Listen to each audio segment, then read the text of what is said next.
राक्षस जिसने सीजीआई पर जूता फेंका, संविधान पर नहीं इस देश की आत्मा पर जूता फेंका है। आईपीएस वाई पूरन कुमार को इतना मजबूर किया जाता है, इतना प्रताड़ित किया जाता है कि वो अपनी सर्विस रिवॉल्वर से अपने आप को गोली मार ले। हरिओम वाल्मीकि से मिलने कितने लोग गए और नरेंद्र मोदी घड़ियाली आंसू उसको घोड़ी नहीं चढ़ने दे रहे थे।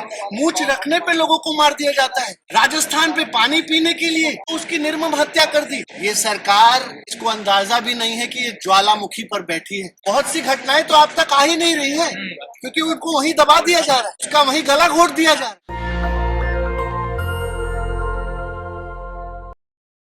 किस बात का ढोल पीट रहे हैं, किस बात का जश्न मना रहे? कौन सा लोकतंत्र, कहाँ लोकतंत्र? अरे आपने देखा हरिओम वाल्मीकि का क्या हश्र किया गया? ये 21वीं सदी का भारत है। इस तरीके से लोगों को घसीट करके उनकी जान ले ली जाएगी।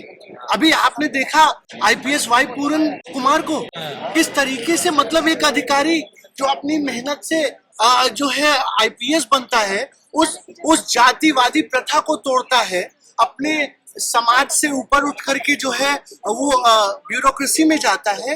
उस व्यक्ति को इतना मजबूर किया जाता है, इतना प्रताड़ित किया जाता है कि वो अपनी सर्विस रिवॉल्वर से अपने आप को गोली मार लेता है। आप बताइए ये जातिवाद, ये मनुवाद की जड़ें कितनी गहरी है कि आज अब हिंसा से ऊपर उठ करके अब लोगों की जान ली जा रही है, उनकी जो है उनका नरसंहार हो रहा है।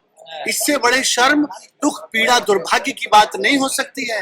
हम आज अगर बाबा साहब होते तो रो रहे होते, आज अगर फूले अंबेडकर, पेरियार अगर होते तो वो जेल में होते। क्यों? क्योंकि वो सामाजिक न्याय के उस मशाल को लेकर के चलते। और आज जो लोग लोकतंत्र के सीढ़ी चढ़कर संविधान के संवैधानिक सर्वोच्च पदों पर बैठे हैं, आज उन लोगों ने पूरे तरीके से हाईजैक कर लिया है पूरे संवैधानिक व्यवस्था को, और वहां से फरमान जारी हो रहा है।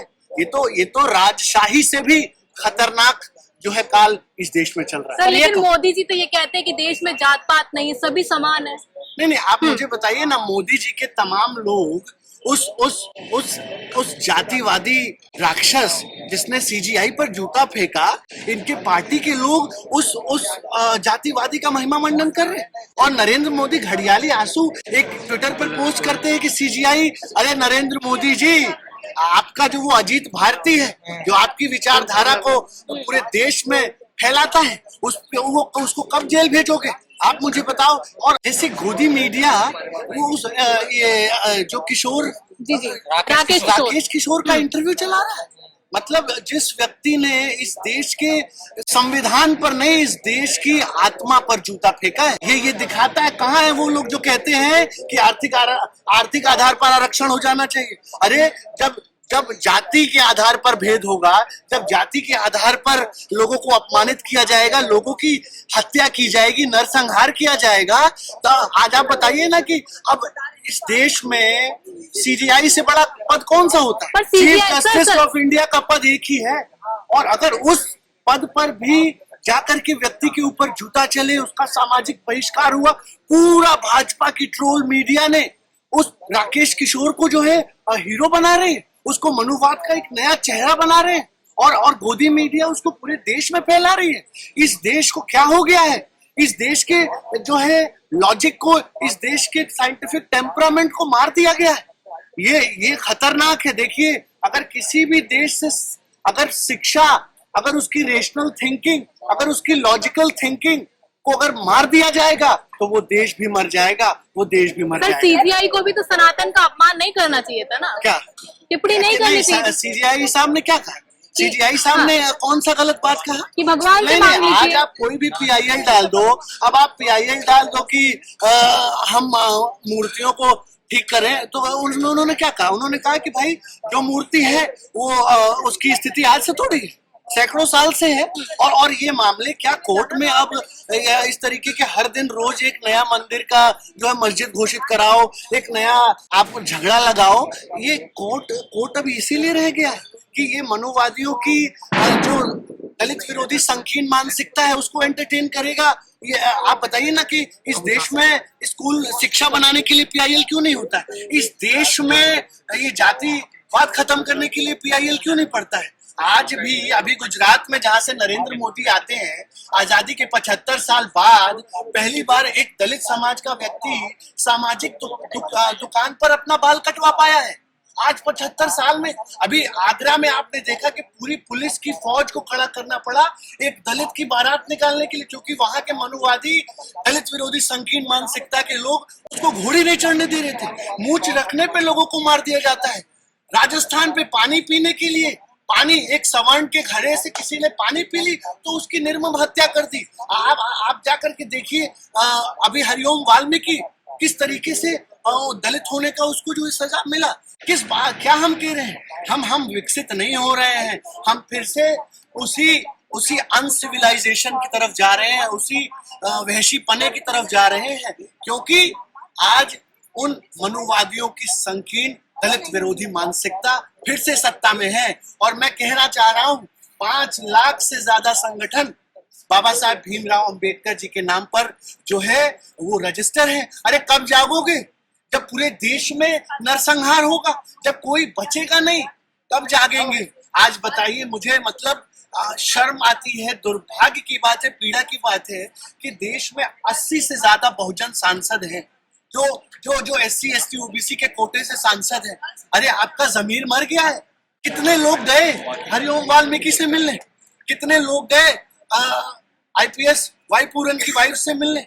आज आप देखिए, समझिए और सोचिए, चेतना को जगाइए। अगर अब नहीं जागेंगे तो ये जो बाबा साहेब ने जो सामाजिक न्याय का कारवां अपने खून पसीने बलिदान से यहाँ तक लाया था, उसको फिर से खत्म किया जा रहा है, उसको फिर से जो है निस्तेनाबूद किया जा रहा है, निस्तेनाबूद किया जा रहा है जी। लेकिन जो वाई कुमार जो है, उनकी डेड बॉडी को 7 दिन हो गए, लेकिन अभी तक भी जो अपराधी हैं उनको गिरफ्तार भी नहीं किया गया। देखिए पूरे हरियाणा में अघोषित आपातकाल है।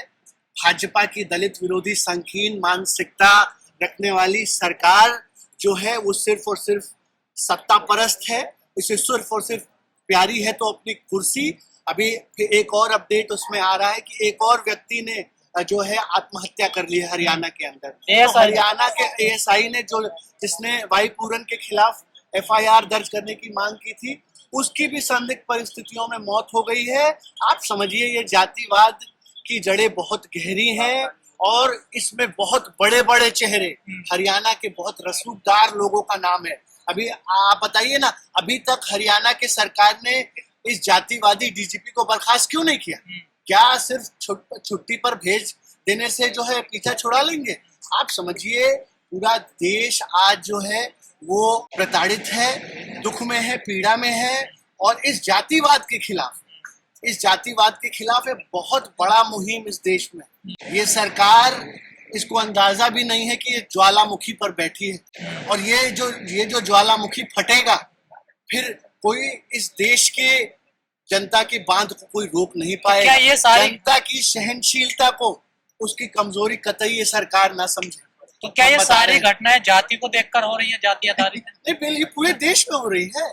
बहुत सी घटनाएं तो आप तक आ ही नहीं रही है क्योंकि उनको वहीं दबा दिया जा रहा है, उसका वहीं गला घोट दिया जा रहा है। आज क्या मैं तो कह रहा हूँ, अभी वर्ल्ड फ्रीडम इंडेक्स की रिपोर्ट है कि भारत तो अब डेमोक्रेसी नहीं रहा। India has become a partial democracy और पार्शियल डेमोक्रेसी से धीरे धीरे ये जो है हिटलर शाही, तानाशाही में बदल जाएगा।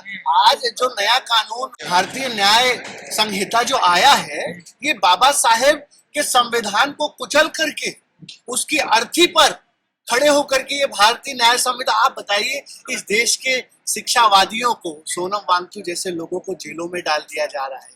आप जितने अभी भीमा कोरे गांव का मामला चल रहा है, आपने देखा कि पूरे देश में किस तरीके से हिंसा, दंगे और सांप्रदायिकता का माहौल है। इस माहौल में अब एक ही रास्ता है इस देश में, क्रांति का रास्ता है। मैं इस देश की जनता से कहूंगा कि इस मनुवाद, जातिवाद, भ्रष्टाचार, अन्याय, अत्याचार के खिलाफ निकलो घरों मकानों से, जंग लड़ो बेईमानों से, तब लड़े थे गोरों से, अब लड़ना है चोरों से। लुट रही हैं आदमी की रोटियां, बिक रही हैं आदमी की बोटियां, किंतु सेठ भर रहे हैं कोठियां। लूट का ये राज हो खत्म, क्रांति के लिए जले मशाल, क्रांति के लिए उठे कदम। अब इस भारत को, इस महान भारत को सिर्फ एक ही चीज बचा सकती है और वो है क्रांति, क्रांति, क्रांति। नेशनल दस्तक की आपसे गुजारिश है कि अगर इसको बचाना चाहते हैं तो नेशनल दस्तक को सब्सक्राइब करने के लिए रेड कलर के सब्सक्राइब बटन को दबाएं, फिर बेल आइकन की घंटी दबाएं। नेशनल दस्तक को बचाने के लिए बहुत जरूरी है कि हर खबर को शेयर करें, लाइक करें, कमेंट जरूर करें।